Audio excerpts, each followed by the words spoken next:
Perhatikan baik-baik, ini yang mau saya sampaikan. Nanti kisah ini direkam sempurna dalam Al-Quran, bahkan di surah dengan namanya surah Ibrahim. Perhatikan baik-baik. Sekalipun ayah itu berada di tempat yang jauh, ayah di Palestina, anak di Mekah, tapi tidak menghilangkan kesempatan ayah untuk memberikan perhatian kepada anak.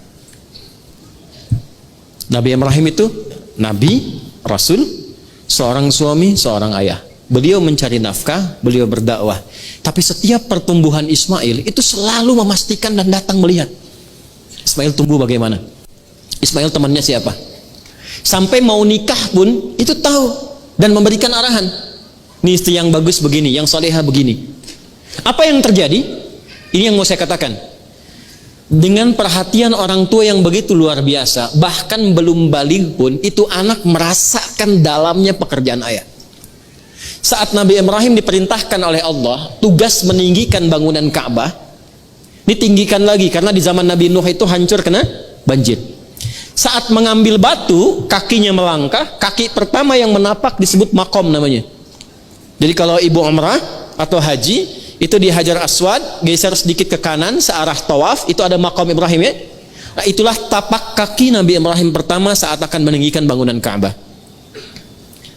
Lalu ketika membawa batu ingin meninggikan, anaknya melihat itu. Nah, yang tidak banyak orang tahu, anak beliau itu Sayyidina Ismail itu belum balik waktu itu.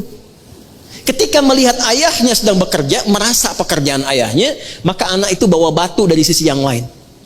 Batu yang dibawa kemudian disusun. Kalau bahasa kita, ayah aku boleh bantu enggak? Disusun-susun.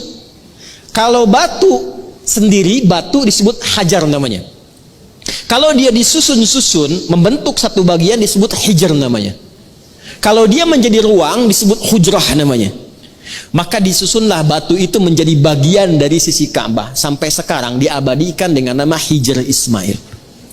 Tapi poinnya bukan karena hijrnya. Poinnya itu refleksi bagi setiap orang tua yang tawaf. Itu dengan hubungan dengan anak bagaimana? Jangan-jangan harta kumpul bagus, jabatan suami bagus, ibu enak, tapi dengan anak gak cocok. Gak pernah kenal, gak pernah salam, pergi cuek begitu saja. Apa? Jadi harta yang didapatkan selama ini untuk apa? Anda mencari harta keluar untuk yang di dalam. Anda dapat harta di luar tapi nggak dekat dengan yang di dalam. Lalu manfaatnya apa harta yang didapatkan itu? Dan hebatnya, saat mendapat tugas berat untuk menyembelih pun, itu anak langsung berdedikasi mengorbankan jiwanya. Pak, kalau perlu lakukan sekarang cepat, jangan ditunda. Orang tua yang begitu perhatian pada anak, Anda bukan hanya mendapatkan kasihnya, dia bahkan rela berkorban nyawanya untuk kebahagiaan kedua orang tuanya. Itu yang sekarang tidak nampak dalam kehidupan kita. Ibu kalau lihat anak sakit keras, seakan ingin bertukar ganti kan?